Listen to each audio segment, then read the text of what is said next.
Eu dava aula numa escola municipal. Pronto, agora vai. Vou repetir, então. Vou voltar à fita. Eu sou do tempo do rebobinar. Bom, espiritismo é uma palavra um tanto ambígua ainda hoje no Brasil. Eu lembro que quando eu dava aula numa escola municipal em Duque de Caxias, um município aqui da área metropolitana do Rio, quando os alunos, a gente falava de religião, né? Eu dava aula lá de religiões antigas, aquela coisa toda, Grécia, Roma, Egito. E, vez por outra, os alunos acabavam falando também de suas religiões, e é uma área com uma alta densidade de evangélicos, né? Pelo menos ali na região específica onde ficava a minha escola. E quando às vezes eles perguntavam sobre religião e perguntavam qual era a minha, e eu dizia que era espírita, e ainda dizia kardecista para simplificar, eu via que eles não tinham referência nenhum. Eles não faziam a menor ideia do que eu estava falando. Né? Nem para dar aquela confusão. Cara, e você é do candomblé, umbanda, nem isso. Assim, eles não tinham referencial algum disso. Que é mais ou menos a cara que meus colegas espíritas fazem quando eu falo de espiritualismo. Porque dentro, né, do jargão do movimento espírita de hoje, espiritualismo é um termo super genérico que abrange quase qualquer coisa, enquanto espírita teria uma especificidade, né, uma identidade própria. Então, as pessoas tendem a associar espiritualismo, isso no meio espírita, à definição que Kardec dá logo na introdução do Livro dos Espíritos, que é basicamente qualquer um que crê que existe algo além da matéria. Né? Uma coisa hipergenérica, em que cabem aí quase todas as religiões que a gente conhece, pelo menos aqui no Ocidente. E eu sempre achei isso muito curioso, porque um dos primeiros livros espíritas que eu, aspas, livros espíritas não, um dos primeiros livros publicados aqui como espíritas que eu pude ler, ainda na adolescência, foi a História do Espiritualismo, do Conan Doyle, que aqui, na época, era mal traduzido como História do Espiritismo, num tijolinho da editora Pensamento. E na época, eu estava adolescente ainda, estava no segundo grau, né? Hoje ensino médio, e me chamava muita atenção de que, ao ler o livro, que foi emprestado pela minha professora de literatura, Kardec só era mencionado muito de passagem num dos ultimíssimos capítulos da obra. Né? E eram apresentados uma série de referenciais que eu não conhecia. E aí que eu descobri, depois, né, que o espiritismo que o Conan Doyle falava não era exatamente a mesma coisa que o movimento espírita que eu conhecia, estava começando a conhecer naquela época, meados dos anos 90.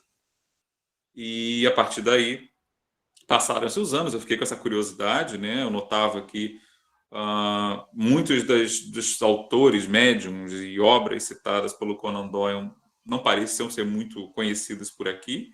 Vez por outra, alguém falava das irmãs Fox ou coisa do gênero.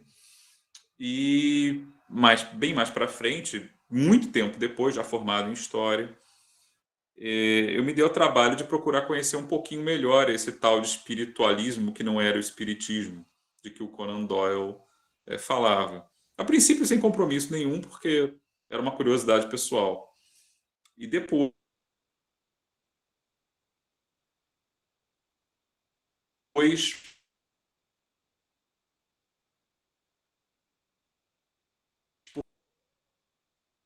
os precedentes, né, dos antecedentes, e o Conan Doyle nisso era muito útil. Só que a essa altura do campeonato, algumas coisas tinham mudado. Depois de 20 anos, eu tinha já mestrado e doutorado.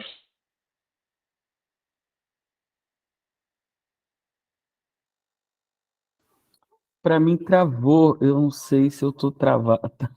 Tá, o professor que travou. Acho que foi o professor que travou. Será que ele percebeu que travou?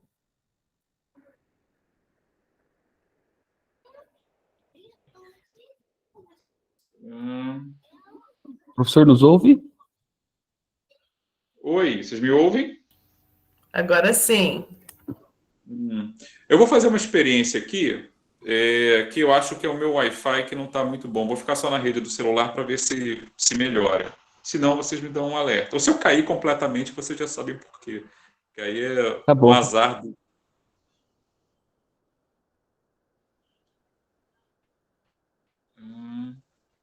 Ver. E agora, vocês me ouvem? Sim, Sim. Melhorou? Que agora eu troquei para a rede do celular, propriamente dito. Aboli o Wi-Fi. Ok, vamos ficar, então, tá ótimo. que a Claro nos sustente. Enfim, né? Engraçado que o meu Wi-Fi não costuma oscilar muito, não, mas hoje está chovendo um bocado aqui no Rio, foi um dia meio estranho, então sabe oscilar, né? Então, eu estava dizendo que quando eu voltei ao tema do espiritualismo, eu já tinha um pouquinho mais de know-how historiográfico do que quando eu era só um adolescente, no segundo grau.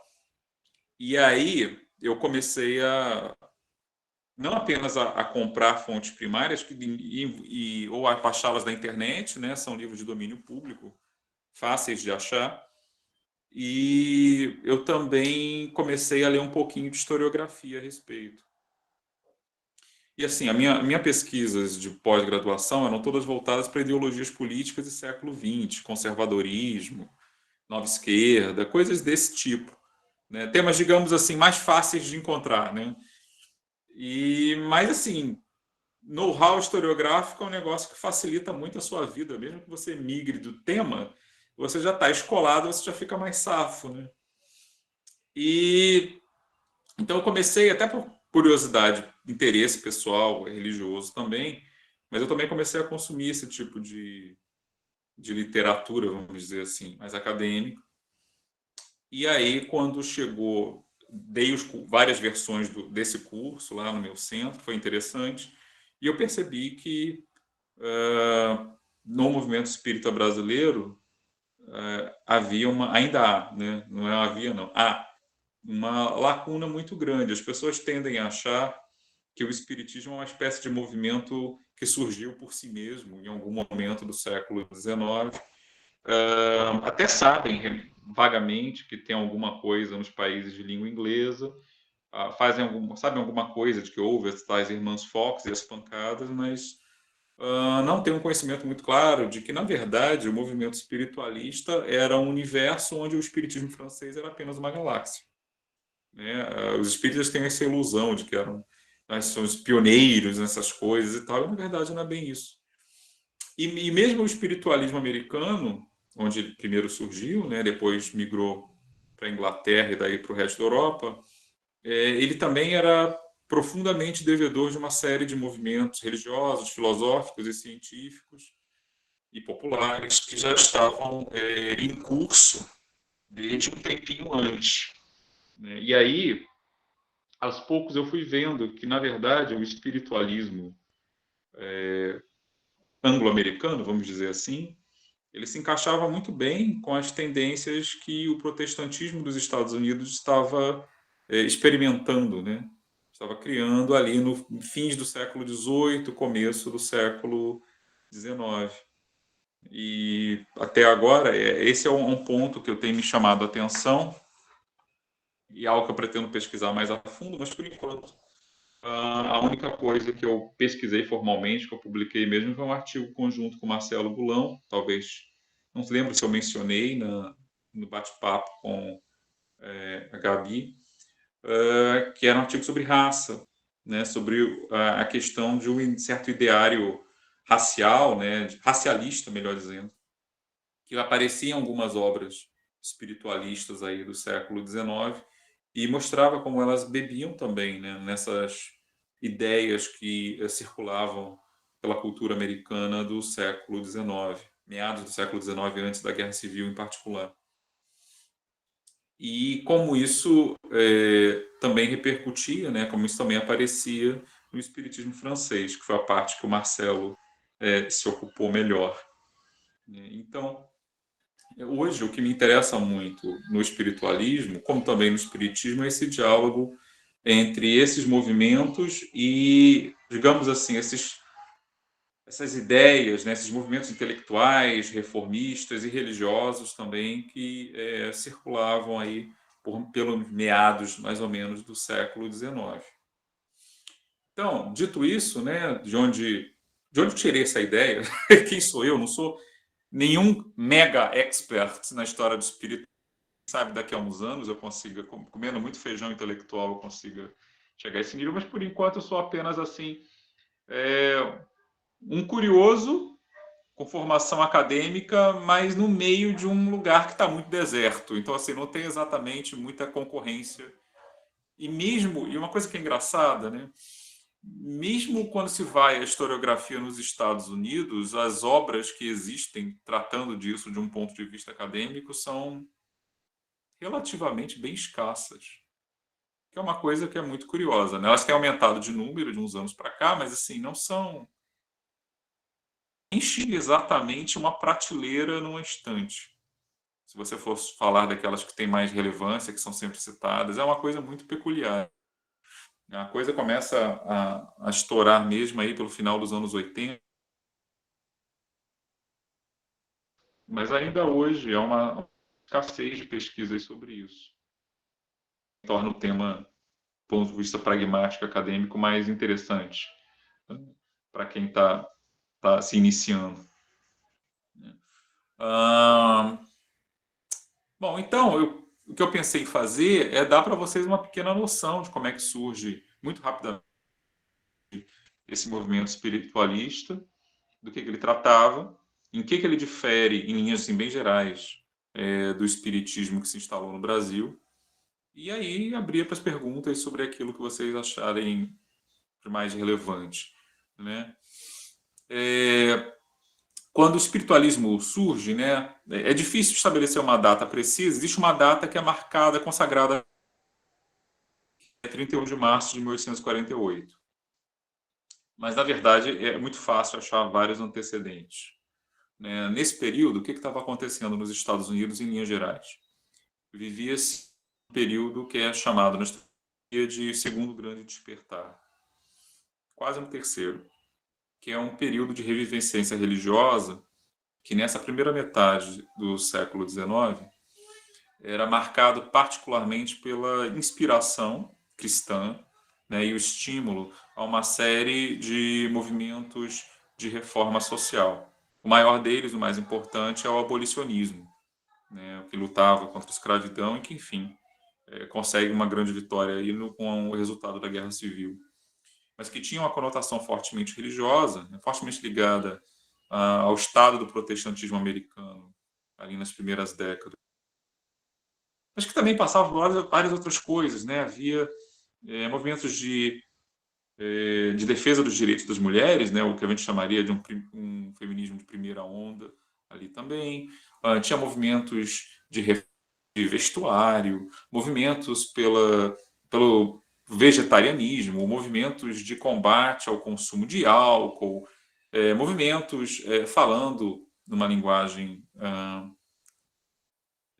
ainda muito colorida, de tons muito fortemente morais, de um certo combate às desigualdades sociais de maneira geral, né? Então é um período de muita efervescência, surgimento de denominações protestantes também, uma forte chegada de imigrantes católicos, de países católicos na Europa. Então, e onde mesmo denominações mais tradicionais, como os Quakers, por exemplo, estavam agora sofrendo algumas divisões entre as conservadoras, tradicionais, e alas radicais.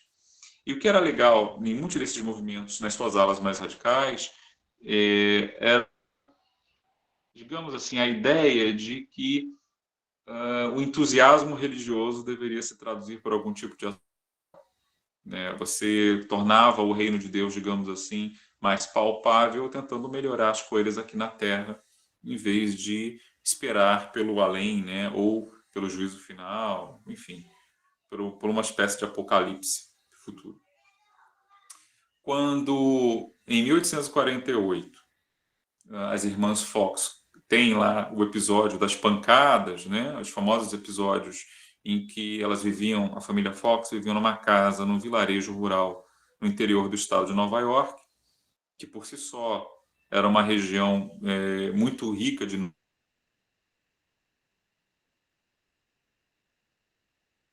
região do oeste do estado de Nova York. Aconteceu o famoso episódio de Hydesville, que era o nome do vilarejo das Foxes, né? Era uma família recém-chegada à vila, ali, à aldeia, que foi morar numa casa alugada que se dizia ser assombrada. Dizia-se que ouviam-se pancadas e barulhos misteriosos pela casa, e um belo dia, na noite de 31 de março de 1848, a família reunida, as meninas, né, eram duas entre pré-adolescentes e adolescentes, né, eles começam a ouvir as pancadas, ficam assustadas, mas a mais nova tem a ideia de bater um papo com o autor das pancadas, né, estabelecer um código. E começou-se assim um diálogo, né? Os pais logo chamaram os vizinhos se juntaram a essa suposta conversa, e o caso deu o que falar a semana inteira, e em um certo momento, né, aquele disse coisas sobrenaturais no vilarejo do interior no século XIX, né? A era que não tinha internet, não tinha televisão, vocês podem imaginar que era assim a história. Depois disso, obtiveram-se algumas alegadas informações do fantasma, né, que dizia que era um caixeiro viajante que teria sido assassinado ali naquela casa algum tempo antes por antigos moradores e enterrado no porão. Fizeram-se algumas escavações, não acharam nada, né, acharam água, né, tiveram que parar as buscas, mas nesse meio tempo as duas meninas, duas irmãs mais novas, a Elizabeth e a Kate, foram levadas primeiro para a casa do irmão, que morava ali perto, e depois foram com a irmã mais velha, que já era casada, não morava ali, para uma cidade maior chamada Rochester, lá em Nova York. E, segundo se diz, segundo elas mesmas disseram, né, os fenômenos, né, as pancadas e outras coisas acompanharam essa mudança e passaram a ver também na casa nova lá em Rochester. E, após algum tempo, começaram-se a delinear coisas que iam se tornar características permanentes dos e depois dos espíritos, né? Que é a criação do que se chama da sessão espírita. As pessoas sentadas em volta de uma mesa, às vezes com as mãos sobre a mesa, às vezes de mãos dadas, que também copia o modelo do mesmerismo europeu, e faz-se uma invocação e espera-se que algo aconteça. No caso das irmãs Fox, seriam as pancadas, geralmente, mas depois outros fenômenos começaram a ser relatados, né? Objetos que se moviam, pessoas sentindo toques de mãos, e coisas flutuando e coisas desse tipo. Fenômenos bem de caráter físico, palpável mesmo, né? Alegavam que as sessões eram muitas vezes feitas à meia luz ou no escuro. Bom, o fato é que a notícia correu, pessoas de fora né, do âmbito imediato da família, começaram a se interessar por essa ideia de ter contato com supostos espíritos.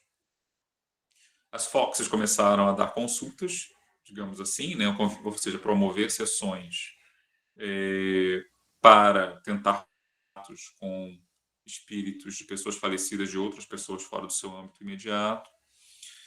E elas acabaram caindo numa rede social, digamos assim, muito curiosa, porque foram apoiadas ali em Rochester por um casal de Quakers radicais, bem progressistas, né?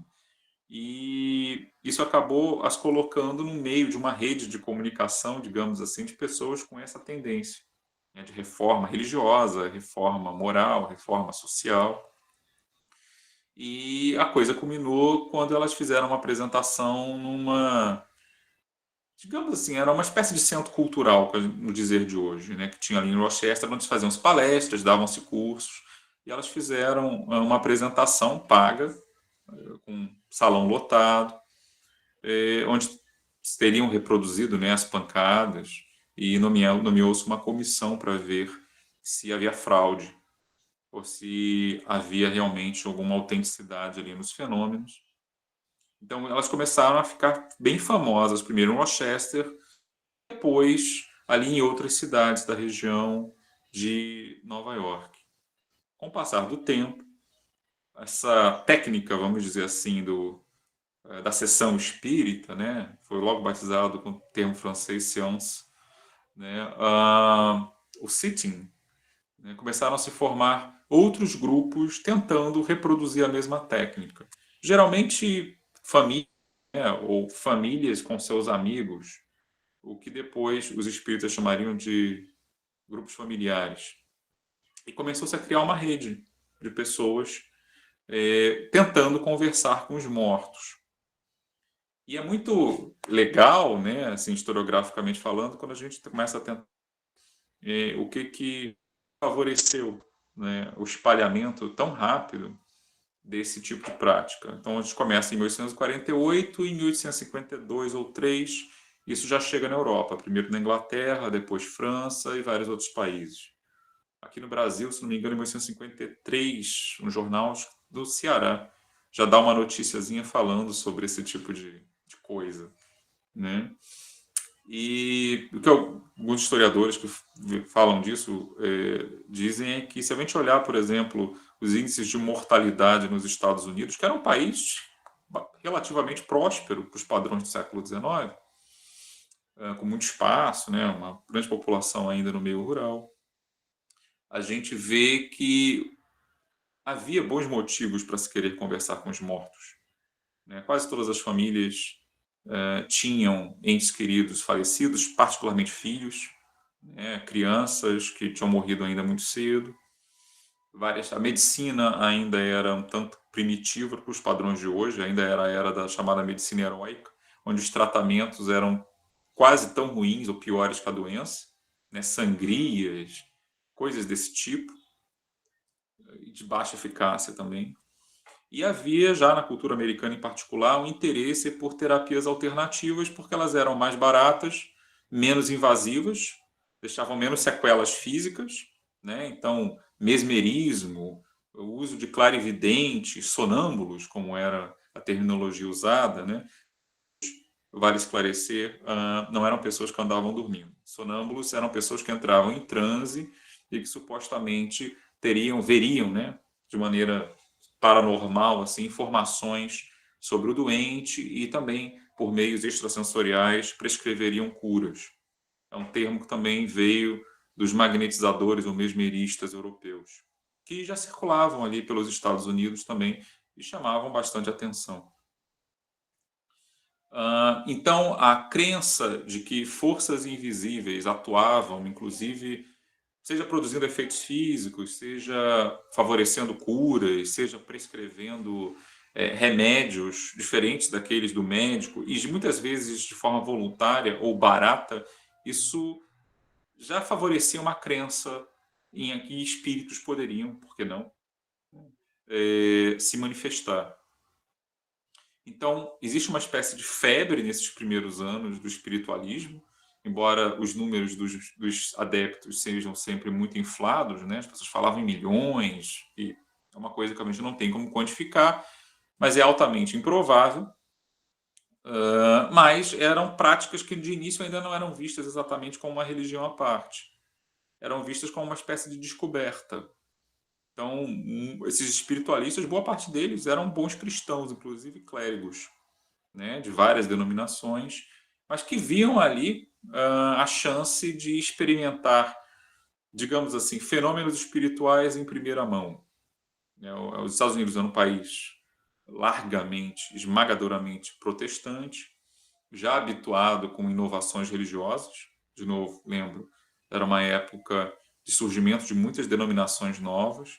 Então, era muito fácil abrir novas igrejas, novas congregações, né? Fora as divisões que já existiam por outras razões, né? Como, por exemplo, a escravidão, que estava levando a uma divisão muito forte entre denominações já estabelecidas e até tradicionais, né? A gente vai ouvir falar de batistas do Sul, batistas do Norte, presbiterianos do Norte, por aí vai. Então, os espiritualistas, eles apresentam uma coisa realmente nova, em termos de, né, falar com os mortos. E era interessante porque isso não era visto a princípio, não por tanta gente assim, como uma coisa, uma heresia nem nada. É interessante ver como muitos as pessoas que escreveram os primeiros livros e artigos, elas viam o espiritualismo como uma espécie de revelação complementar e passavam, inclusive, a reler, né, as doutrinas tradicionais das igrejas cristãs à luz disso, né? Começam a aparecer livros fazendo releituras da Bíblia e coisas desse tipo. As pessoas invocavam nos seus grupos mediúnicos, né? Elas invocavam os pais da pátria. Benjamin Franklin era um grande favorito. Era uma espécie de, nesses primeiros anos, a comparação que me ocorre, né?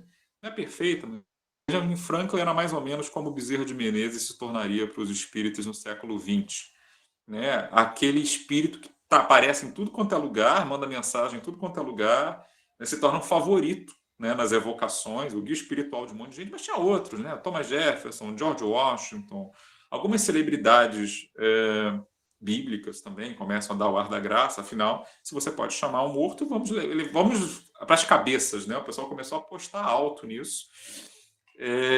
Enfim, e começam a surgir muitos jornais, que são a principal fonte que a gente tem, né? A mais abundante também. Jornais em várias cidades, vários deles hoje estão digitalizados em acervos gratuitos, então são fáceis de encontrar. Tem uma organização IAP, SOP, que basicamente se dedica a digitalizar acervos, né, de jornais e alguns livros também, espiritualistas do século XIX, então se facilita muito a vida da gente. É fácil achar boa parte desses papéis. Só é difícil de ler, né, porque você tem que usar uma lupa, tentar imprimir aquilo numa impressora normal A4 é um exercício assim de paciência. Mas, enfim, esses jornais começam a se multiplicar também e, ao longo dos anos 50 do século XIX, 50 e 60, a gente pode dizer que existe um grande boom do movimento espiritualista. Nos anos 60, em particular, né, um caso famoso disso é o interesse da primeira-dama, a Mary Todd Lincoln, esposa do Abraham Lincoln, por sessões mediúnicas, né? Parece que ela teria feito algumas na Casa Branca. Ainda se discute se o Lincoln teria ou não participado, existe um debate sobre isso. Mas, basicamente, a motivação dela era a motivação predominante de muita gente, que era a tentativa de contato com um filho que tinha morrido ainda criança, uma dor familiar. E, por isso, ela teria se tornado uma entusiasta da prática, com muita gente também. Vem aí a Guerra Civil Americana, com um morticínio absurdo. E, nesse momento, o espiritualismo é claramente localizado geograficamente muito mais no norte do que no sul. O sul era conservador não apenas em termos políticos, em relação a questões como a escravidão, mas geralmente também em termos religiosos. Havia espiritualistas lá, mas é interessante, a gente consegue ver nos debates, por exemplo, que eram espiritualistas, por exemplo, que divergiam dos seus pares nortistas em questões como a escravidão, que no norte era praticamente um consenso, mas no sul não, que é um dos assuntos que eu trato no artigo com o Paulo Gulão, né? Como havia algum espaço no espiritualismo ao sul, né, para ver os escravos como, digamos assim, algo que poderia ser conservado, né, que não seria incompatível com as crenças espiritualistas. O que, por exemplo, seria uma questão que os espíritas na França, que surgindo quase 10 anos depois das Irmãs Fox, davam assim como resolvida a priori, né? No Livro dos Espíritos, o Kardec nota uma posição anti-escravista já de cara. Bom, o movimento se expande muito, então, se espalha por outros países, notadamente na Inglaterra e na Europa. Ser médium se torna uma profissão para muita gente. Haviam aqueles que faziam isso por amor à causa, mas havia aqueles também que se dedicavam a isso de tempo integral. E era interessante também porque era uma profissão acessível a mulheres, que eram a grande maioria dos médiums. Não era uma exclusividade, mas havia uma maioria muito clara. Isso tanto na França quanto nos Estados Unidos e na Inglaterra. Então você vê os anúncios nos classificados, né? Madame Fulano ou Mrs. alguma coisa, vidente, médium, aí havia todo um cardápio, né, de habilidades e serviços oferecidos. E isso, inclusive, é um ponto forte na historiografia sobre o espiritualismo, né, sobre as relações de gênero dentro do movimento. Era, segundo os historiadores que tratam do assunto, Era um dos poucos espaços naquela sociedade vitoriana, vamos dizer assim, em que mulheres podiam ter posições de autoridade. Tem uma autora em particular, me fugiu agora o nome dela, eu sempre esqueço esses autores clássicos quando eu preciso lembrá-los. Mari Del Priore? Oi? A Mari Del Priore? Não, não, não. A Maria Del Priore é brasileira, ela escreveu do outro lado, né? Não é outra. A Maria Del Priore fala do espiritismo no Brasil, mas é uma que escreveu sobre o espiritualismo nos Estados Unidos. Ah, Deus, eu vou com o nome dela na ponta da língua. Enfim, mas ela observa, ela e outras, né? Tem uma que fala da Inglaterra, que é Alex Owen, mas antes dela veio essa outra que eu preciso lembrar, que é americana, em que ela fala basicamente o seguinte: da surpresa, por exemplo, quando havia palestras de espiritualistas, os espiritualistas gostavam muito de promover eventos e congressos, camp meetings, como eles chamavam, e eventos parecidos onde havia vários oradores, inclusive oradores defensores de movimentos reformistas, né? As feministas apareciam muito nesse tipo de evento. E ela narra a surpresa dos assistentes, homens, porque era nos eventos espiritualistas quebrava-se um certo protocolo, que era o quê? Mesmo quando uma mulher ia dar uma palestra, ela não a proferia, ela escrevia na presença da autora, uma coisa que para a gente parece muito estranha. Mas havia uma exceção. Quando as médiums se apresentavam dando palestras em nome dos espíritos, ou seja, teoricamente, né, incorporariam os espíritos para falar em público, isso chocava, porque não era comum ver mulheres falando em público, falando por si mesmas, ainda que, em tese, seria o espírito falando, né? Mas o que as pessoas viam era a mulher falando em público. Isso causava muita impressão. Então, essas primeiras médiuns oradoras, elas tinham verdadeiros fãs. Tem uma que é muito interessante, que ela recebia cartas de fãs querendo propor um casamento, né? As pessoas ficavam tão chocadas por vê-la ali falando com tanta propriedade, que, assim, era uma mulher diferente, né? Bom, isso às vezes ganhava cores românticas. Que eu saiba, ela não aceitou nenhuma, mas enfim. Fazia sucesso, né? Virou uma espécie de popstar enquanto durou a sua carreira. Enfim, e uma coisa que também marcava uma diferença entre esses espiritualistas de língua inglesa e os espíritas que surgiram depois, né, os espíritas seguidores de Allan Kardec, é uma coisa muito curiosa, que é o seguinte: Kardec, desde muito cedo, ele martelou a importância da reencarnação como um fundamento da doutrina espírita.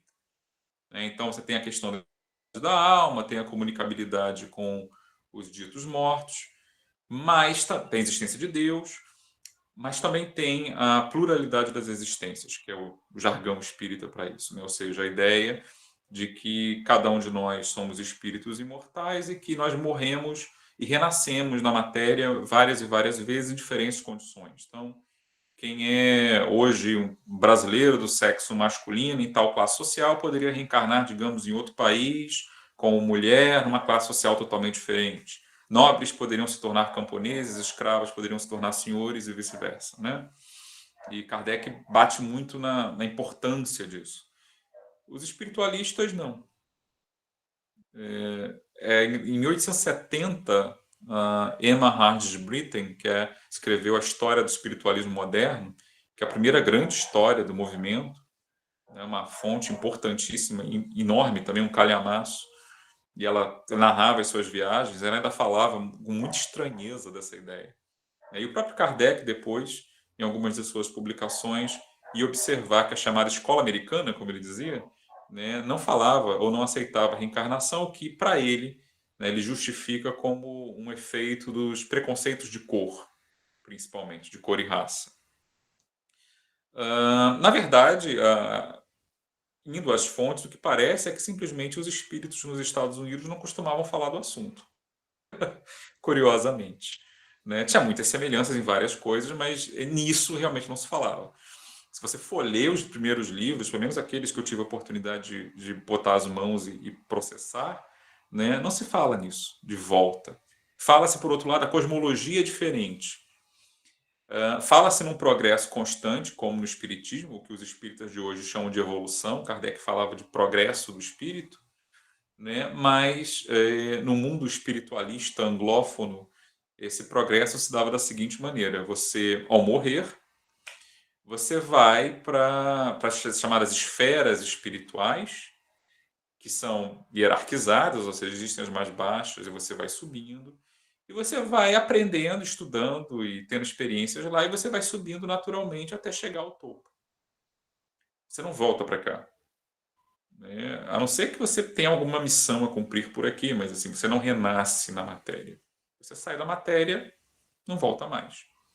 Enquanto que em Kardec, a matéria e o mundo espiritual, os dois mundos assim se entrelaçam mais fortemente, né? Você passa períodos no além e depois retorna para cá, e as vidas que você tem na matéria são condicionadas, uma afeta a outra, né? Então, a minha vida passada, digamos, pode condicionar as condições que eu encontro hoje, assim como os meus feitos nesta vida vão condicionar o meu bem-estar ou mal-estar quando eu voltar por um tempo à vida espiritual. Aquela coisa que a gente vê em novelas e filmes, né? As pessoas que são muito desapegadas à matéria ou cometeram grandes erros sofrem mais, embora temporariamente, aquelas que procedem de uma maneira mais correta, vão para níveis mais elevados, têm um bem-estar maior.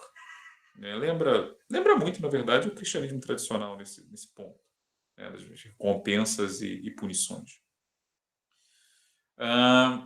Outra coisa que também é muito curiosa é que, assim, é difícil, até onde eu posso dizer, né, também os espiritualistas a respeito estava rolando em outros países fora a Inglaterra. Você não ouve muito falar, por exemplo, você não ouve falar muito de Kardec. Uma outra pessoa até cita e conhecia, mas não era uma coisa relevante. Assim. Parecia um movimento muito autocentrado e muito descentralizado também.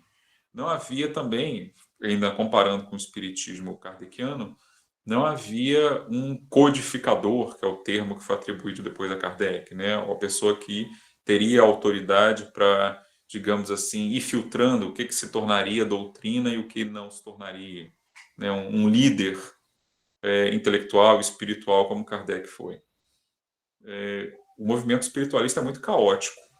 Então, tinha gente fazendo sínteses com doutrinas ocultistas, práticas mágicas, coisas que também estão muito na moda no século XIX, né? O ocultismo moderno tem um impulso muito forte ali nesses meados do século XIX. E outros simplesmente mantêm-se até onde conseguiam, né?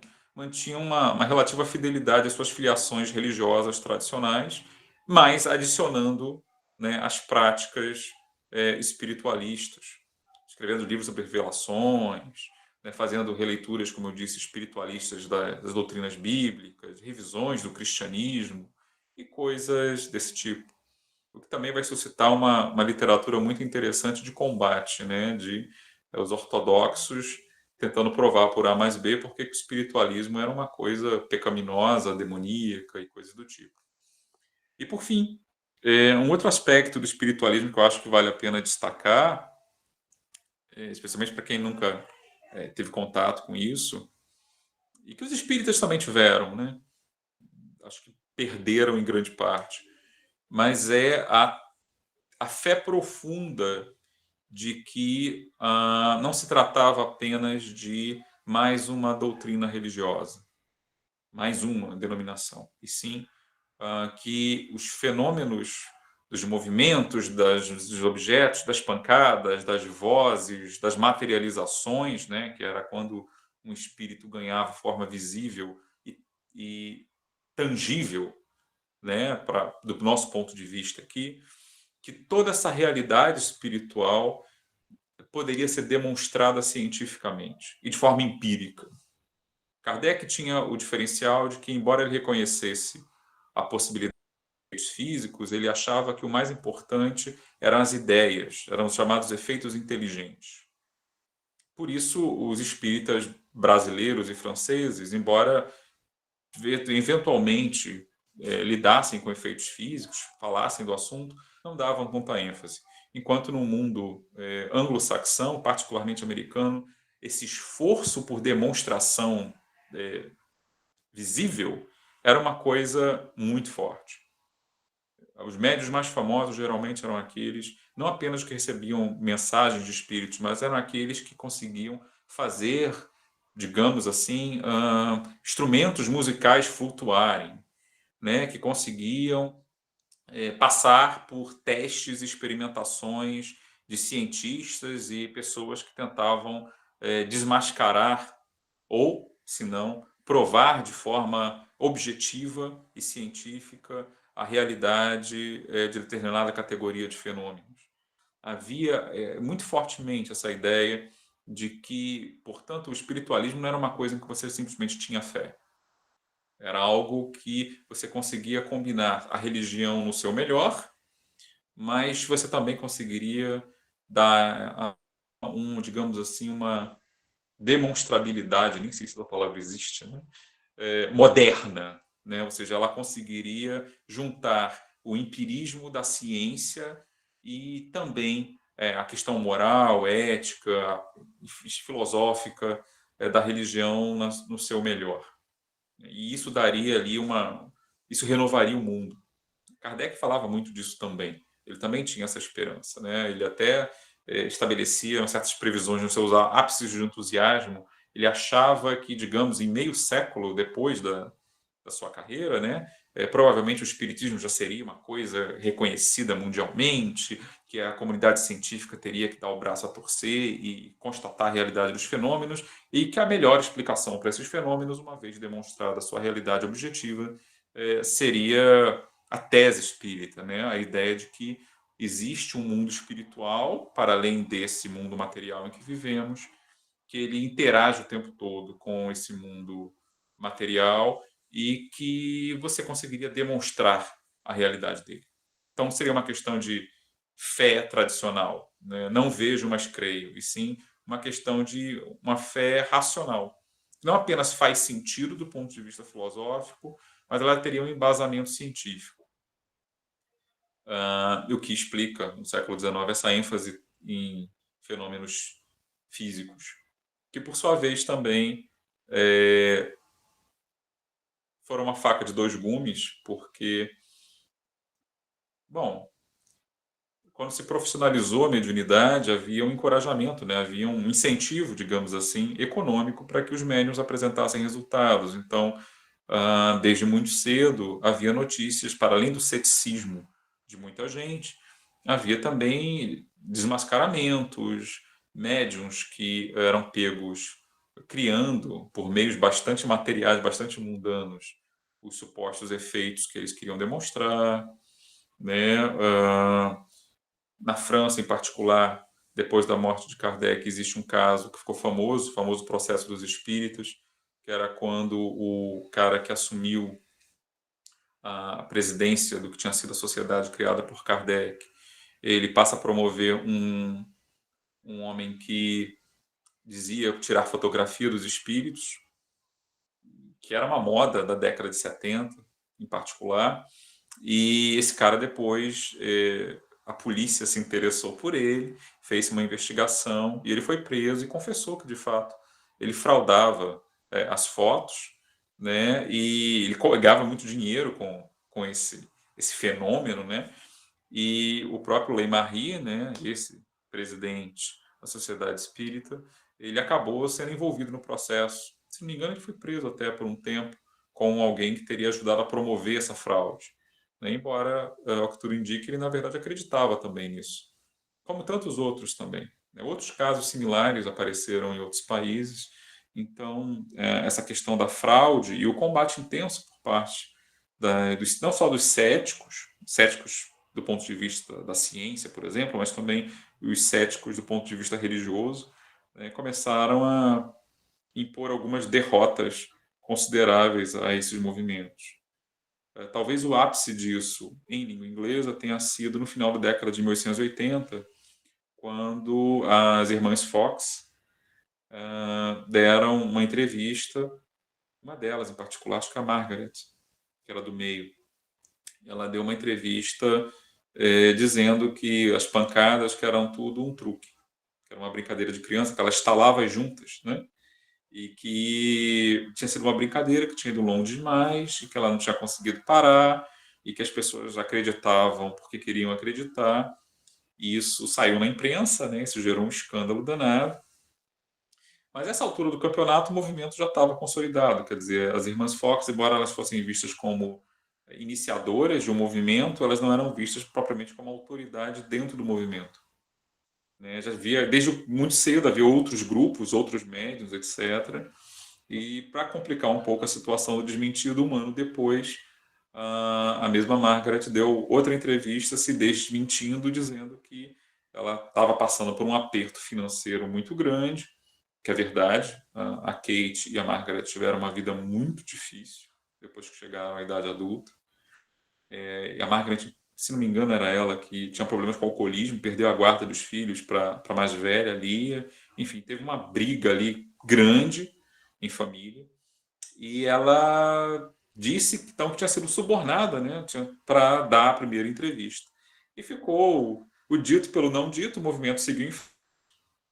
E até hoje as pessoas discutem, né? Então, as irmãs Fox eram uma fraude, eram ou não eram? Muitos autores ainda hoje tratam como uma fraude mesmo, né? Desde o início, né? Vários biógrafos e estudiosos falam isso sem nenhuma problematização, né? É fácil. Mas essa altura, digamos assim, o movimento tinha ganhado vida própria. Brasil, né, ainda durou um tempo maior na França, ainda existe hoje, mas uma coisa mínima, mas o Brasil viria a se tornar, na verdade, o grande centro difusor do espiritismo. Espiritismo como movimento religioso, pelo menos, né? As pesquisas pela fenomenologia, as pesquisas científicas ainda duraram na Europa por um tempo, até os anos 30, mais ou menos, você ainda tem alguns esforços nesse sentido bem visíveis. Mas aqui a coisa ganhou outros contornos, né? O espiritismo brasileira, né, que é objeto aí de vários pesquisadores, né, tem até um nome, uma pesquisa com esse nome, né, pesquisadoras como a Célia Ribas, por exemplo, que fala muito disso, dessa versão brasileirada do espiritismo. Ela tinha outras ênfases, né, e muito pouco diálogo com o que estava acontecendo em outros países, né? Se tornou um espiritismo muito mais próximo do catolicismo vigente aqui, né? A questão científica, por N razões, perdeu muita força, embora ainda houvesse aqueles que ainda insistissem nela até a década de 20, mais ou menos, aqui no Brasil, né? O Rogeri Torteroli, que agora está sendo mais fortemente redescoberto com a publicação do livro do Aldair Ribeiro Júnior. Aldair Ribeiro Júnior, prazer de entrevistar no meu podcast, que ele fez um levantamento inacreditável assim, de fontes a respeito de Torteroli, que era o grande líder dessa facção que briga com o pessoal lá que vai criar a FEB, né? E que defendia um espiritismo mais científico, que acabam sendo derrotados. E nos Estados Unidos, na virada do século XX, o espiritualismo, por um lado, como movimento religioso, sofreu um forte refluxo, especialmente depois da Primeira Guerra Mundial. Mas, em compensação, ele entrou na cultura pop, né, o que é uma coisa que eu sempre acho muito peculiar. Como movimento religioso distinto, existem igrejas espiritualistas nos Estados Unidos com liturgia e tudo, mas o sermão é de um médium incorporado. Mas a terminologia espiritualista, né, médium, contatos, sessões mediúnicas, seances e coisas do tipo, passaram a ser lugar comum na literatura popular, nos filmes, nas peças de teatro, nos romances, etc. E ainda que muitas vezes misturado com doses generosas aí de doutrinas esotéricas variadas, como a teosofia, alguns conceitos se popularizaram muito fortemente. É muito fácil hoje você encontrar filmes de Hollywood retratando, por exemplo, vida após a morte em linhas espiritualistas, com linguajar espiritualista, né? E hoje, mais recentemente, né, a ideia de reencarnação também se popularizou. Eu ainda não encontrei nenhuma pesquisa sólida sobre isso, mas eu suspeitaria que isso tem muito a ver com doutrinas orientalistas que vão se fortalecendo, chegando aos Estados Unidos no final do século XIX. Não apenas a teosofia, mas também a maior familiaridade com religiões orientais mesmo, que começam a enviar representantes e missionários para os Estados Unidos, né? É o hinduísmo, o budismo, nomes como Vivekananda, né, que ajudam a difundir essas filosofias e religiões no contexto americano. E hoje eu acho que elas são, talvez, os maiores popularizadores desses conceitos. Muitas vezes as pessoas não sabem de onde vêm, mas sabem ter uma ideia razoável do que é, né? Eu olhei os quadrinhos da Marvel e da DC, reencarnação é um lugar super comum, né? Isso fora, tem filme de terror, tem comédia, tem romance, tem todos os gêneros possíveis falando desse tipo de ideias e usando essa terminologia. Virou um patrimônio imaterial, né? Mas quem quiser ter uma ideia de a quantas anda o espiritualismo norte-americano hoje, tem um documentário da HBO que tem no YouTube de graça, legendado inclusive, que é muito legal. Não sei se eu citei no podcast com a Gabi, mas eu acho que vale a pena repetir, que é Ninguém Morre em Lilydale. Né? É bem interessante, né? Que tem uma cidadezinha, um vilarejo no estado de Nova York, uma relíquia do século XIX, onde você pode fazer uma espécie de tour, né? Você pode se hospedar lá, se quiser, você compra um passaporte, nem quando você vai na Disneyland, e você faz consultas com médiums. Então tem de tudo, tem meditação, tem sessões particulares, né, para você tentar ter contato com um ente querido falecido, né? E aí o documentário acompanha algumas pessoas que fazem esse tour, né, falam com vários médiums, falam se batia ou não batia do que os médiums disseram. É bem interessante, é bem interessante. Assim. E mostra também como esse espiritualismo seguiu realmente um caminho diferente do que o seu primo francês. Né? Franco-brasileiro, na verdade, porque hoje eu ouso dizer que o espiritismo é brasileiro do que francês ou qualquer outra coisa. Tanto é que na revista espírita, você vai ver hoje, foi retomada, né? Mas você vai ver hoje a revista espírita está cheia de artigos de brasileiros. Então, o espiritismo desafrancesou-se um pouco e se abrasileirou muito. Né? O que você encontra de obras espíritas ou em outros lugares do mundo com esse nome espiritismo é basicamente o espiritismo mediado pelo Brasil. Que é também uma coisa bastante curiosa e improvável, né? Assim, quem diria? Não sei se acho que Kardec não imaginaria isso. Uma daquelas coisas que surpreendem, né? A primeira revolução socialista ter sido na Rússia e o espiritismo ter se tornado uma religião abrasileirada. Isso era imprevisível. E, bom, que mais eu poderia falar? Acho que eu já falei muito. Já devo estar falando aqui há pelo menos 50 minutos, eu imagino. Não segui exatamente um script muito claro, mas eu acho que eu acredito muito no diálogo, então acho que a gente batendo papo aqui, a conversa rende mais do que eu só monologando.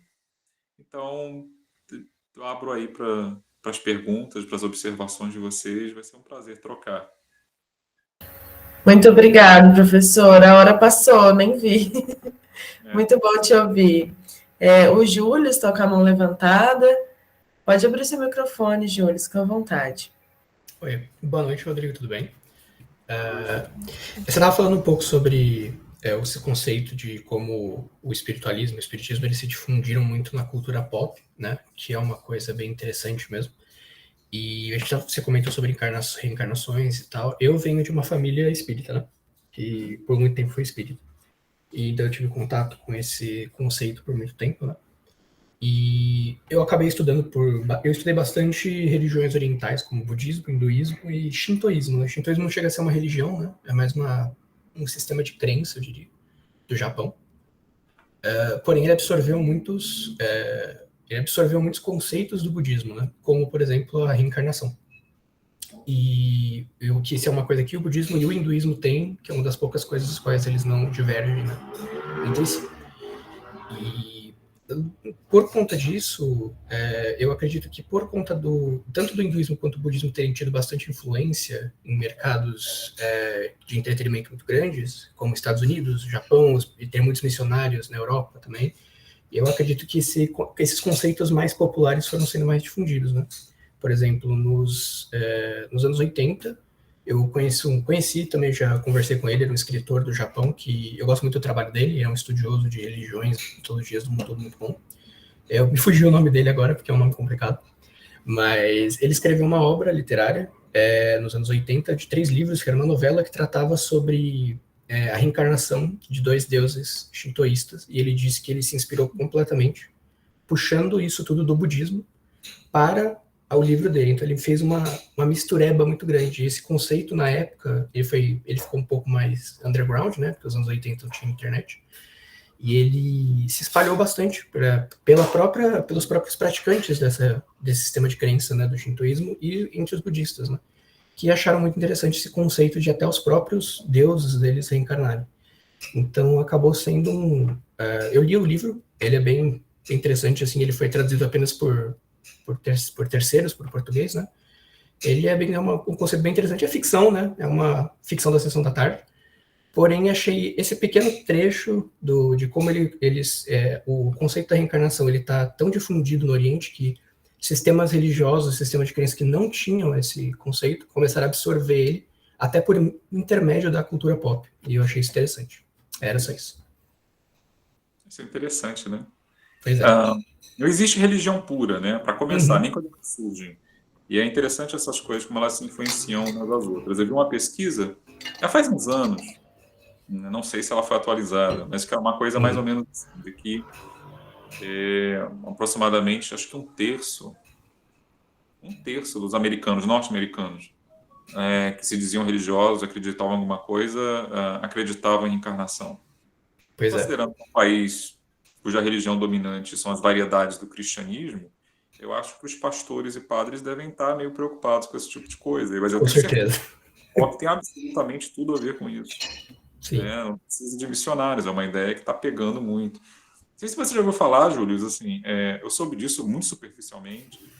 Tem uma religião no Vietnã chamada Caudaísmo, que é uma síntese, é um grande sincretismo. Eles têm, por exemplo, Victor Hugo como santo, né? Porque colônia francesa, né? E parece que eles têm influência do espiritismo também. Interessante. Assim, pois e hoje a gente tem, por exemplo, movimentos como o New Age, né? Que é essa grande salada, onde você pode misturar alienígena, cristianismo esotérico, reencarnação, magia, Atlântida, e sabe, das duende e mais o que você quiser. Sim. Então, assim, é isso, a gente vê a produção religioso, nada é estático.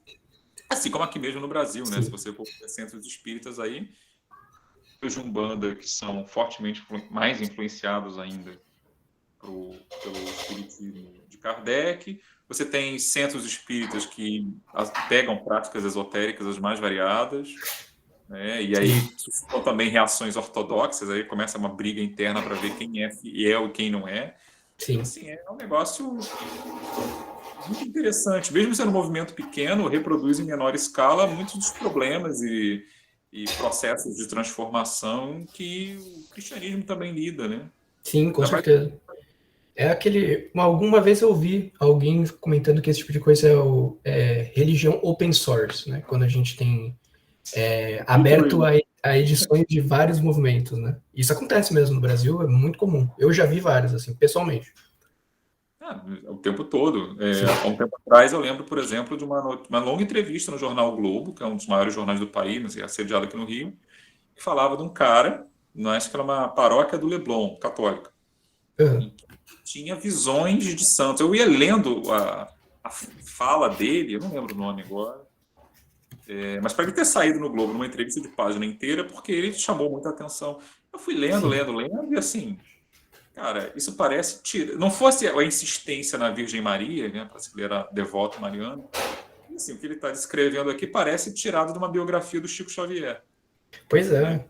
Então, assim, e claro, tem aquele fenômeno, né, que a gente vê das igrejas, por exemplo, neopentecostais, que se você for entrar desavisado nelas, você jura que você está no terreiro. Sim. Né? O ritmo, os movimentos, as danças. Você, pô, mas cadê a mãe de santo? Tá todo mundo de terno e gravata, né, vestido, mas você vê que tem uma influência forte, é isso aí. Sim, concordo. Mas é bem interessante mesmo. E valeu, Rodrigo, pela resposta. De nada, valeu pelos insights, é bom saber disso. Imagina. Obrigada. Jason? Olá, gente, boa noite, parabéns, professor Rodrigo, pela explanação, excelente, como a professora Laís falou, né, a hora passou que a gente nem sentiu, a gente fala muito aqui nos nossos estudos, né, a gente começa a discorrer, a gente descobre que, de fato, não há religião pura, que para a composição de uma religião existe todo um fluxo aí, né, cultural, migratório, enfim. E aí, se eu estava falando aqui, eu peguei até aqui o meu celular aqui para poder ver se eu não estava falando besteira. Na semana passada, eu pedi aqui algumas orações para uma pessoa que estava doente, né? E aí uma pessoa, isso é num grupo de Umbanda, tá? Porque eu sou umbandista. E aí essa pessoa da Umbanda, ela encaminhou para um padre. E aí a resposta do padre foi a seguinte: manda o nome do hospital que ela está internada e o número da enfermaria, que eu vou pedir para a caravana de Dr. Fritz ir lá visitá-la. Padre? Sim, O padre. E ela ainda coloca embaixo, ela reforça, e ela diz assim, foi o padre quem pediu. Eu disse, nossa, que moderno, hein? O padre, assim, interagindo aí com a caravana de Dr. Fritz. Então... Padre, essa nova, mas é Brasil, né? Mas assim, são muitos casos aqui, né, que a gente pode contar, né, inclusive até a partir de um dos estudos no curso de Ciências da Religião, um filme muito bom de assistir, que fala sobre isso, é O Pagador de Promessas, né, a gente vai compreender algumas coisas, quando a gente vê lá o filme O Paió, no final, né, onde quem já assistiu, né, onde a evangélica, ela combate o tempo todo a mulher de candomblé, ela chama de macumbeira, sou macumbeira, e quando ela se sente acuada, ela vai lá nessa macumbeira e diz assim, você pode fazer um jogo de búzios para mim? Né? Então, isso aí é muito natural na nossa cultura. Né? As pessoas, muitas delas recriminam, né, uma determinada religião, né, o candomblé, as tradições afro-brasileiras, mas quando elas vão para a praia no final do ano, tem lá a tradição de pular 7 ondinhas, né? Onde foi que elas aprenderam isso? De vestir branco em um determinado dia da semana, sabe? Isso não foi do cristianismo, isso está em algum lugar, mas o próprio cristão está praticando isso. Então, a minha pergunta... Pode falar, desculpa. Não, só uma coisa que me ocorreu, desculpa. Hoje em dia, por exemplo, se tem falado muito que onde o cristianismo mais tem crescido é na África. Né? O cristianismo já está se tornando uma religião, já é a religião majoritária. Né? A ideia que a gente tem de religião tradicional africana é uma coisa minoritária. Mas é interessante como, por exemplo, o fato desse cristianismo se expandir na África é um cristianismo africano. Então, assim, a distância é muito grande entre o que os teólogos e clérigos determinam que seria, né, o correto, o que todo mundo deveria seguir, e como as pessoas efetivamente vivem ao rés do chão, né, em campo, a sua religiosidade. Então, esses cruzamentos acontecem o tempo todo, não é só aqui. Embora o Brasil acho que seja um caso, talvez, mais explícito, mas eu tenho a impressão de que isso é uma coisa que acontece em toda a América Latina e em várias outras partes do mundo também. Talvez essa explicitude aí que o senhor fala acerca do Brasil seja, inclusive, por conta das diferentes etnias e povos que tem aqui, que se traz, né? Que traz aí várias religiões e religiosidades. Quando a gente fala, por exemplo, do próprio candomblé, né, e as pessoas pensam que é uníssono, né, mas aí a gente tem aí tradições bantus, tradições jeje, né, e outras tradições que em algum momento elas vão diferenciar algum tipo de conhecimento, algum tipo de crença, mas que ao mesmo tempo se junta, né, e que vira essa amálgama. Então, a minha pergunta, né, é a seguinte, professor, internacionalmente, o filme Ghost, né, deixou aí, acho que, um legado para o espiritismo, porque eu acho que foi o filme que, nos anos 90, né? 90 retratou de forma mais veemente essa questão da vida após a morte, de uma reencarnação, né, desse fluxo aí de quem faz o bem vai para um lugar legal, quem faz o mal vai para um outro lugar. E no Brasil, né, a gente vem aí também nos anos 90 com a novela A Viagem, que traz também aí uma narrativa espírita aí uma novela muito bem exitosa, né, em sua época. E eu quero saber o seguinte, se o senhor tem ideia de como esse filme, como essa novela, o filme no mundo, né, e como essa novela no Brasil influenciou, né, os movimentos espíritas. Acredito que tenha, para facilitar mais, né, eu acho que no Brasil influenciado muito as pessoas, talvez, muitas pessoas que não tinham contato com a doutrina espírita, né, passaram a ter contato com a doutrina espírita e entendê-la de alguma forma, mesmo que pormenorizada, através da novela. O senhor pode comentar a respeito? Engraçado você falar de Ghost, porque assim, eu revi Ghost há uns poucos anos atrás e foi muito surpreendente rever o filme depois de tanto tempo. Ghost não fala de reencarnação, né? Na verdade é uma história de vingança. Eu defendo a tese, depois que revi com a minha esposa, eu até brinquei com ela. Pô, o herói, na verdade, é o obsessor do cara, né? O sujeito que volta para se vingar e acaba, né? Ele acaba, na verdade, com duas mortes. Vai para o céu assim mesmo, né? Ele é levado como espírito de luz assim mesmo, sem querer, mas tipo, dane-se o efeito daquilo. Mas assim, eu não conheço, falando mais sério agora, assim, eu não conheço nenhum estudo sobre o impacto de Ghost. Foi um sucesso, sim, eu lembro dele, eu era criança, né? Eu tinha 11 anos quando o Ghost passou aqui. Mas assim, eu não sei realmente nada sobre qual seria o impacto desse filme em particular sobre os espíritos no Brasil.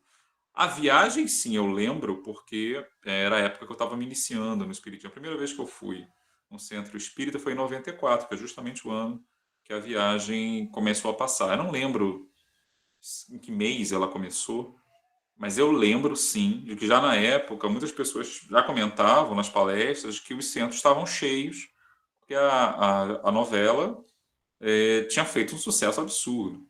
Né? Tanto que ela já repetiu umas 75 vezes. Eu acho que ela só perde para a Usurpadora, né? Que a Usurpadora deve ser a recordista absoluta de reprises, porque o SBT também não tem pudor nenhum com essas coisas. Né? Mas a viagem, realmente, eu nunca li nenhum estudo específico sobre ela, é uma coisa que as pessoas falam informalmente.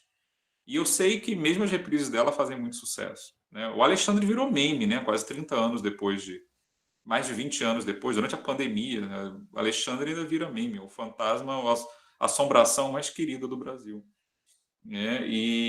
Mas, assim, eu lembro, e aí é uma experiência anedótica, puramente pessoal, não tem valor científico nenhum. Deu esse boost nos centros espíritas, mas depois isso arrefeceu também. E vale lembrar, de qualquer maneira, eu acho que a viagem deixou um outro tipo de legado também, que agora eu não sei, mas assim, eu sei que por um bom tempo o horário das 6 na Rede Globo passou a ser definido por duas coisas. Primeiro, só novela de época, que é uma coisa que eu acho que se mantém até hoje. Quase todas as novelas das 6 agora são novelas de época. E dessas novelas de época, uma parte considerável, pelo menos durante alguns anos, quando ainda me dava o trabalho de saber a sinopse das novelas, eram novelas onde havia um componente que, se não era espírita, era pelo menos espiritualista. Lembra, por exemplo, do Profeta, né? Que é aquela com aquele garoto, o Thiago Fragoso, né? Que parece um anjinho, tem o cabelo todo... Né? Também fez muito sucesso. E em novelas da Globo também é comum você ter, mesmo quando isso não é a história principal, muitas vezes tem um núcleozinho, né? De espíritos que vêm falar com alguém. Eu lembro, por exemplo, de Mulheres Apaixonadas, do Manuel Carlos, de 2003. Ou seja, uma novela, um drama urbano, do Leblon, né? As pessoas brincavam que era, o bar da novela era o único bar que existia no Rio de Janeiro, todo mundo se encontrava ali. Né? Mas que mesmo ali tinha o caso da Bruna Marquezine criança, que perdia a mãe, e o espírito da mãe aparecia para ela e a consolava. Ou seja, é uma coisa que... claro que isso pode-se argumentar que isso sempre houve porque é a cultura popular brasileira.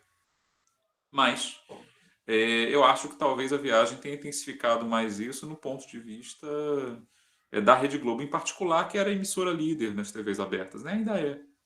Embora agora tenha muito menos relevância do que já teve. O pessoal citou aí Alma Gêmea, né? Tem um montão de novelas esotérico-espiritualistas da Globo.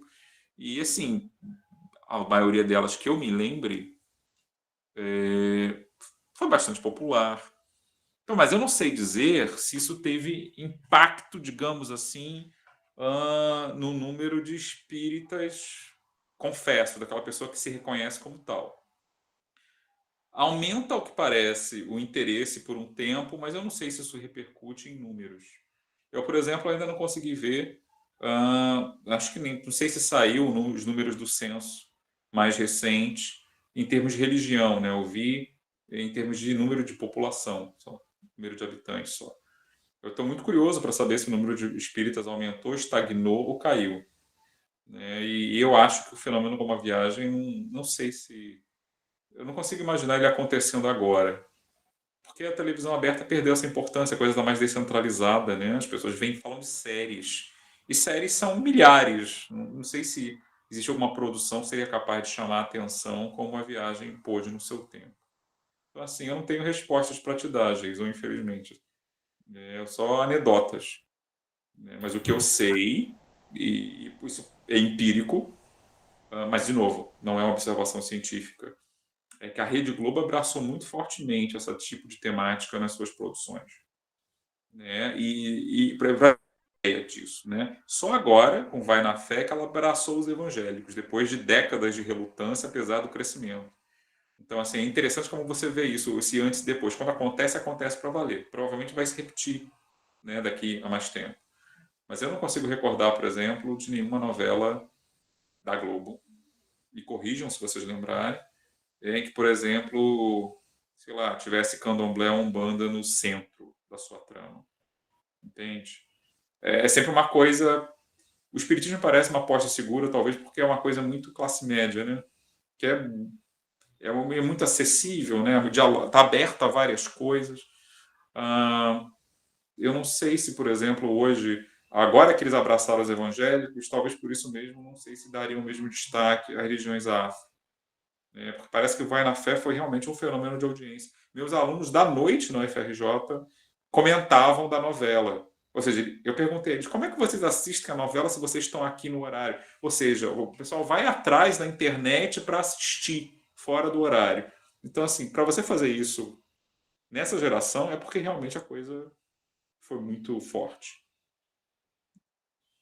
Muito obrigada, professor. Agora o Rodrigo de Souza. Fica à vontade, Rodrigo.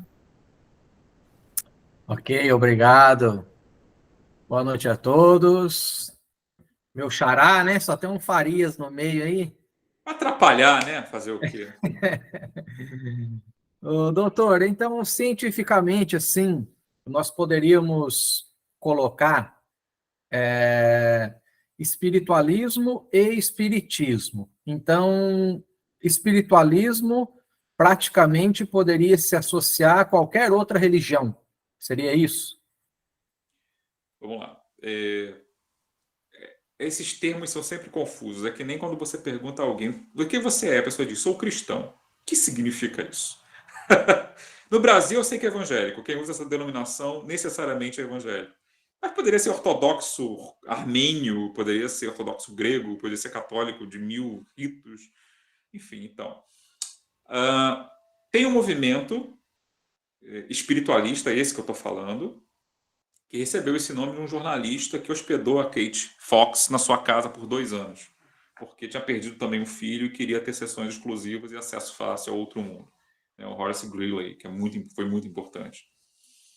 Então o movimento passou a se chamar assim. Mas ele sempre foi um movimento muito plural, porque, assim como Kardec também, havia a ideia de que você podia conciliar esse contato com o outro mundo com as crenças vigentes nas grandes religiões, particularmente as variedades do cristianismo.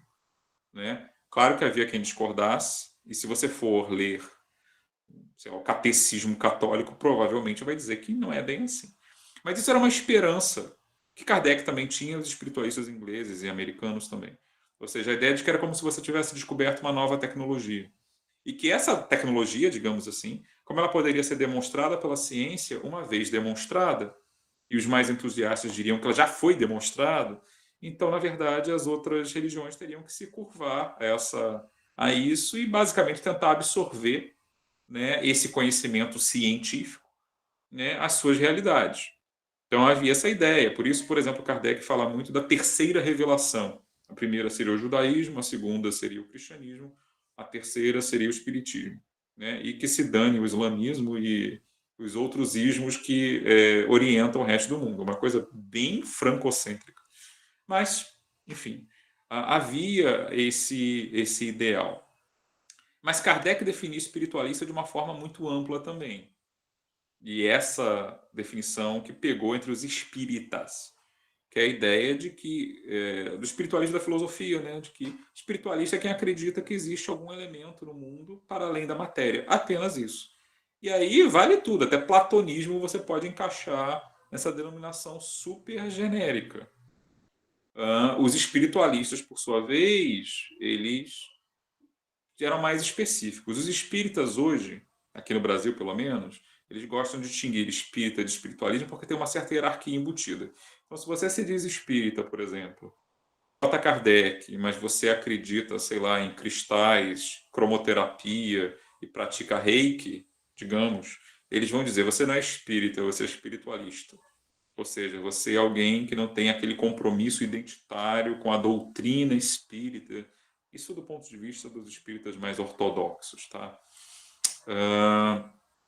Agora, os espiritualistas mesmo não têm muito essa preocupação, porque, de novo, as fronteiras do espiritualismo são porosas, não tiveram um papa, um Kardec, um líder nesse ponto que fizesse essa filtragem. Então, cada um fazia a salada que quisesse. Por um lado, dispersou muito, né? É difícil hoje você definir o que é um espiritualista no sentido americano. Vai ter gente que dá consulta, que lê sua aura, gente que canaliza, que é como eles chamam o contato, receber mensagens hoje, né? Você receber mensagens de espíritos, escritas ou faladas. Você vai ter gente que ainda tenta viver segundo os preceitos do espiritualismo do século XIX. Tem gente que mistura com teosofia, tem gente que mistura com budismo, e eu tenho certeza que deve ter alguém que mistura com alguma religião afro, na sua versão norte-americana também, ou outras. Então, assim, tem de tudo. É difícil falar disso, porque é um negócio muito difuso. Muito difuso. Então, assim, existem muitas opções de definição como você quiser usar, né? Aqui, eu tentei de falar especificamente do espiritualismo no sentido desse movimento que descende, de alguma forma, lá das Irmãs Fox.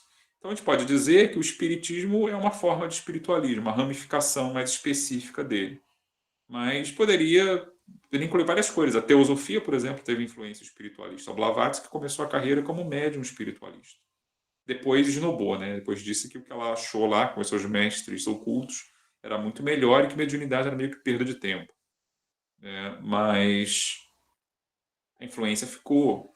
E até a parapsicologia de hoje, na verdade, descende dessas pesquisas iniciais, que eram grande parte delas voltadas para tentar provar a realidade ou não da existência dos ditos espirituais, né? Então tem um legado aí que ficou. Maravilha. Obrigada. Obrigado, viu? Nada, meu xará. Belo nome. Július? Oi. Só um comentário rápido. Vocês estavam falando sobre produtos midiáticos que abordaram o espiritismo, o espiritualismo e a reencarnação. Eu lembrei da novela Alma Gêmea, que eu acho que é dos anos 2000. Eu era bem pequeno. E eu lembrei também do filme, como é que ele chamava? Eram filmes sobre uma história de um espírita que morre e vai para um outro plano, acho que era Nosso Lar, se não me engano. Que na época eu lembro dele ter feito um sucesso bem, bem respeitável, assim. Acredito que tenha sido no final dos anos 2000. Era só isso. 2011. Isso. 2011, Teve o filme do Chico em 2010, produção da Globo também, Chico Xavier. Depois, em 2011, teve Nosso Lar, que agora estão anunciando que vai ter uma continuação. que é o segundo livro da série André Luiz, psicografada pelo Chico, Os Mensageiros.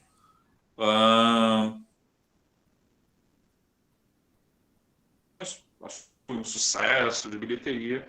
Foi assim a biografia do Divaldo Franco, que agora está nos streamings por aí, mas não teve acho que foi uma coisa à parte, né? Foi uma produção mais independente, mas essa dupla Chico Xavier e depois Nosso Lar foi assim, foi forte, foi realmente impactante. Sim, eu lembro de ter tido bastante mídia na época, eu era um adolescente já, e meus pais, por serem espíritas, eles acompanharam, né? E eu lembro que tinha até pessoas de fora da religião estavam tipo, acompanhando, porque estava tendo bastante mídia em cima. Mas acho que esse foi o maior pico, assim. Sobre o Arigó, que teve. Foi ano passado, eu acho. Selton Mello, que eu esqueci o título do filme agora. Mas que também, assim, foi muito bem feito também, parece ter um dedo global ali. Mas eu acho que não teve impacto. Pandemia também, acho que não favoreceu muito. Volta de pandemia. Mas esses dois filmes, esse combo de 2010 e 2011, acho que foi o maior pico que eu já vi de popularidade, assim, no meu tempo de vida, do espiritualismo e espiritismo. Sim, deve ter sido, sim. O Chico Xavier em particular, né? Tanto é que reeditaram biografias dele, quer dizer, teve todo o agito mercadológico em torno dele. Até porque o Chico Xavier também ele tem uma peculiaridade, né? Tipo, ele é um ícone espírita, mas assim, em vida ele era assim quase uma unanimidade nacional, né? Tipo, o tratamento que ele recebia na grande mídia era um tratamento muito respeitoso, que eu acho que não seria igualado por nenhum outro representante que eu conheça. Quer dizer, o Chico tem estudos, né, sobre a carreira dele, aquela coisa do pinga-fogo, antes da construção dele com uma espécie de figura santificada, né? Não só por espíritas, mas também por não espíritas. Ele é sempre visto como uma pessoa muito caridosa, né? Aquela coisa assim. Então, o Chico realmente é uma figura singular. Eu acho que isso favoreceu muito, né? Antes de patrimônio nacional, que a maioria 8 anos antes, é alguém realmente que marcava a presença na mídia com uma certa frequência. A Hebe Camargo fazia programas, o SBT fazia programas, o Globo Repórter fazia programas sobre ele de quando em quando. Celebridades iam consultar com ele quando acontecia alguma coisa, né? Celebridades políticas, inclusive, né? O Fernando Collor chegou a visitá-lo, inclusive, quando, não lembro se antes, não, acho que depois da eleição, com certeza. Então, o Chico realmente é uma figura que meio que transcendia, né? Se, por um lado, ele popularizava a ideia da mediunidade, mas ele não era só um ícone espírita, né? Eu acho que ele ia além. Agora o Uau Carneiro. Boa noite, pessoal. Boa noite, Rodrigo. Primeiramente, obrigado pela sua aula, bastante interessante. A minha questão como você é um pesquisador, estudante da área da religião, visando a globalização que a gente está vivendo, né, ultimamente, que só tende a crescer nos próximos anos, você acredita que a gente, né, eu falo em termos gerais, globalizado, é possível a gente compartilhar uma mesma religião? De uma certa forma, porque a gente vê que durante toda a história, né, a gente acaba vendo que determinadas religiões, elas se entrelaçam, elas pegam determinadas coisas uma das outras, né, elas se misturam bastante, e ou vão criando outras religiões, vão, sei lá, se aprimorando, enfim. Você acredita que existe essa possibilidade de algum dia isso acontecer? Você fala de uma mesma religião em nível global ou você ter religiões, digamos assim, mais homogêneas por causa da globalização? Mais homogêneas. Olha, eu não tenho vocação para profeta, assim, infelizmente, mas eu acho que é difícil. Bom, a gente está vivendo uma época de transição tecnológica muito intensa, então qualquer profecia é muito complicada de se fazer com acerto, né? Eu já não sei. Há uns anos atrás, eu achava, por exemplo, que eu ia botar minha filha para ser programadora, que era a profissão do futuro. Aí inventaram começaram a se falar de inteligência artificial, eu não sei nem se vai existir alguma profissão no futuro. Isso é meio assustador. Mas, assim, eu acho que até agora a gente tem mais motivos para acreditar que não do que sim. Por exemplo, eu sou participante há décadas, pelo menos acompanhando pela internet, depois de forma mais geral, do movimento espírita, que é um movimento pequeno, numericamente é pequeno. Excluindo simpatizantes, né? As pessoas que efetivamente se identificam como tal e discutem sobre isso, é um movimento pequeno. E, mesmo sendo pequeno, falo do Brasil, é um movimento muito cindido. E quando eu olho para outros campos religiosos, né, outras denominações, por assim dizer, né, outras religiões, eu não vejo isso muito diferente. Né? Mesmo nos Estados Unidos, que é uma nação tão religiosa, dos padrões do primeiro mundo, hoje em dia, por exemplo, as pessoas veem uma cisão que é também política. Né? Se diz agora, os estudiosos têm dito, passei uma imersão acadêmica em Seattle ano passado, falando sobre religião nos Estados Unidos, então as alas liberais, ditas progressistas, vamos dizer assim, e conservadoras das diferentes denominações cristãs americanas, e às vezes até de outras também, outras religiões, têm mais em comum entre si do que com seus colegas da ideologia política oposta, dentro da mesma denominação. Então, assim, eu não tenho como prever o futuro, mas eu acho que essa coisa de homogeneidade é um negócio que nunca existiu e não tem motivo nenhum para existir. Cada cabeça é uma sentença, né? Eu acho que a tendência é fragmentar. Mesmo a Igreja Católica, e eu não sou especialista em catolicismo, pelo amor de Deus, tá? Eu sou alguém que está migrando de história política dos Estados Unidos para falar de religião muito recentemente. Então, assim, eu me considero quase que o irmão caçula de todos vocês. Mas, mesmo a Igreja Católica, e isso ficou muito claro nos últimos anos com a ascensão do conservadorismo bem agressivo aqui no Brasil, que eu nem sei se pode ser chamado de conservadorismo realmente, mas sou muito por estudar Estados Unidos e essa coisa de direita e esquerda, né? Eu me aproximei de alguns grupos conservadores, intelectuais e tal, e a gente vê que, assim, mesmo ali onde tem uma autoridade central, né, uma identidade forte, tem muitas divisões, muitas leituras diferentes. Eu não vejo como homogeneizar isso, sinceramente.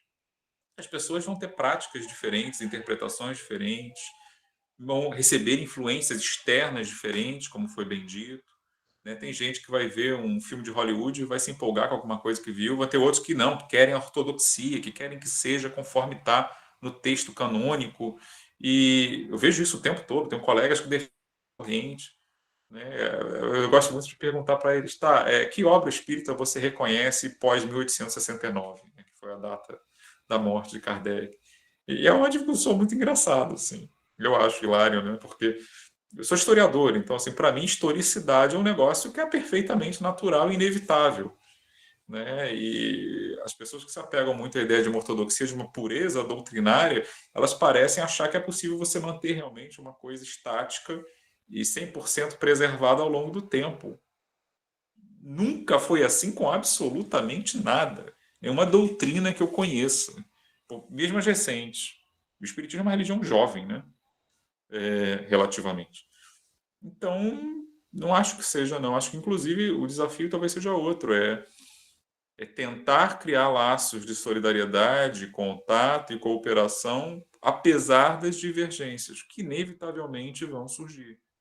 Por razões religiosas propriamente ditas, ou por influências políticas ou culturais, né? Tem essa questão aí que eu falei, o cristianismo africano não é igual ao cristianismo europeu e não tem que ser mesmo, né? Tem que ter outras referências.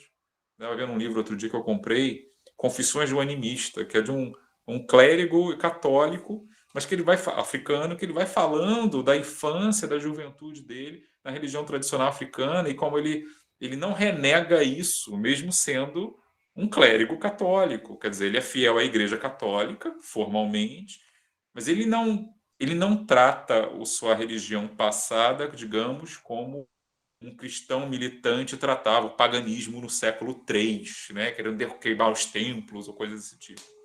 3 não, 4, perdão, né, antecipei, anacronismo. Então, assim, esse tipo de é uma coisa que acontece. E eu acho que aqui no Brasil isso o tempo todo, de novo. Mesmo nossos companheiros evangélicos, mesmo quando são muito puristas, Você vê claramente que, como eles recebem influências de todo tipo.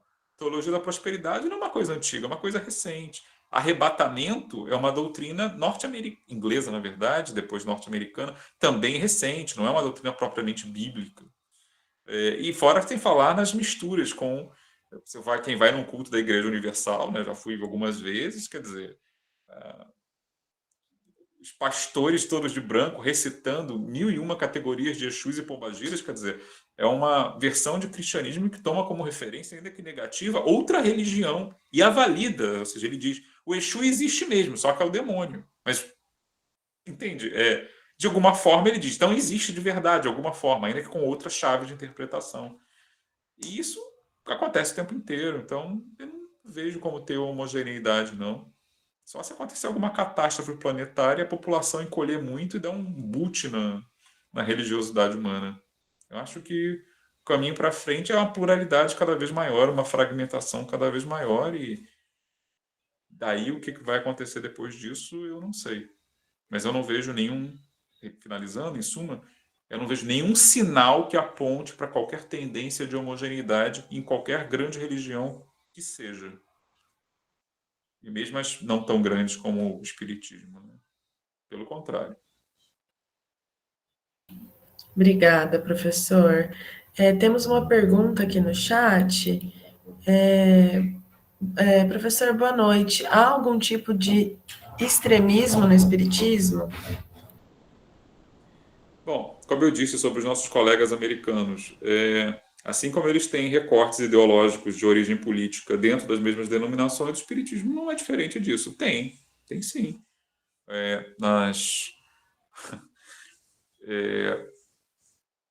Digamos assim, né, a polarização que tem havido no Brasil nos últimos anos, particularmente entre a direita bolsonarista, né, não é qualquer direita, é essa, clara, né, que é bem mais agressiva, e outras correntes chamadas por esta genericamente de esquerda, né, mas assim, dentro daquele uso bem vago de encaixar qualquer coisa que eu desaprove como esquerda, entre aspas, isso se repetiu também em muitos meios espíritas. Eu vi colegas destratando o outro, já levei uns coices também por causa disso. Isso tem sido uma queixa geral. O que aconteceu em outras religiões aconteceu também entre espíritos. Obviamente, a gente não tem dados estatísticos sobre isso. A única estatística que eu conheço é uma pesquisa de 2018, me parece, que eram os dados de votação, né? No segundo turno, entre Bolsonaro e o candidato do PT, o Haddad, e que dava mais ou menos meio a meio. Pesquisa de boca de urna, né? Não é uma coisa ampla. Mas que dava uma divisão de mais ou menos meio a meio. Para 2022, eu não tenho nenhum dado.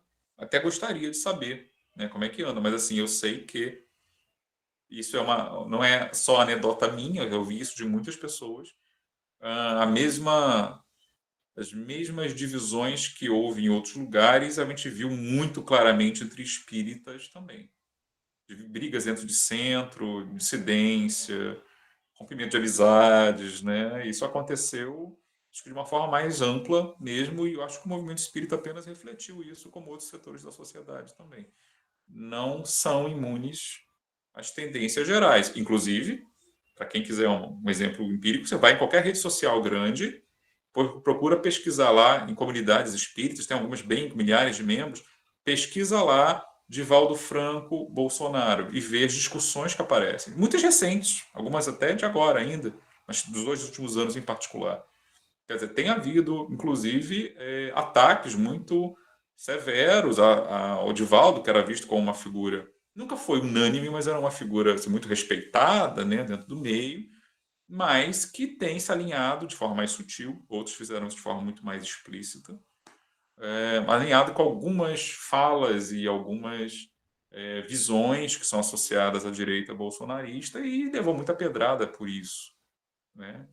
Então, assim, é um processo que, assim como acontece em outras denominações, eu suspeito, isso é um palpite, de que não houve entre espíritas uma adesão tão grande como houve entre evangélicos de sentido geral, né?